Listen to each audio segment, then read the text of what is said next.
আসন্ন ত্রয়োদশ জাতীয় সংসদ নির্বাচনের আগে বাংলাদেশের রাজনীতিতে এক নতুন বাস্তবতা স্পষ্ট হয়ে উঠছে। দীর্ঘদিনের বিএনপি আওয়ামী লীগ দ্বিদলীয় প্রতিযোগিতার জায়গা দখল করেছে এক ভিন্নধর্মী লড়াই, বিএনপি বনাম জামায়াতে ইসলাম। একটি বেসরকারি জাতীয় জরিপ বলছে, দুই দলের সমর্থনের ব্যবধান এতটাই সংকীর্ণ যে নির্বাচনের ভাগ্য নির্ভর করছে সিদ্ধান্তহীন 17% ভোটারের ওপর। শেষ মুহূর্তে তারাই হয়ে উঠতে পারেন প্রকৃত কিংমেকার।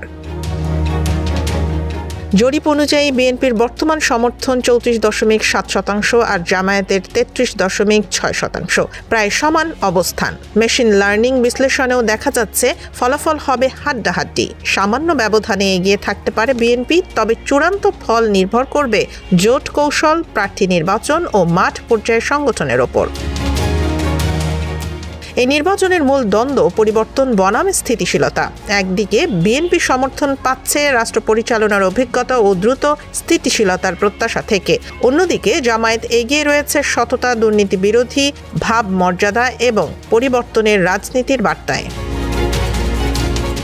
তরুণ ও শহুরে ভোটারদের মধ্যে অনিশ্চয়তা সবচেয়ে বেশি। 18 থেকে 29 বছর বয়সীদের বড় অংশ এখনো সিদ্ধান্তহীন। তারা পরিবর্তন, কর্মসংস্থান ও দুর্নীতিমুক্ত রাজনীতির প্রশ্নে সংবেদনশীল হলেও কোনো দলের ওপর পূর্ণ আস্থা পাচ্ছে না।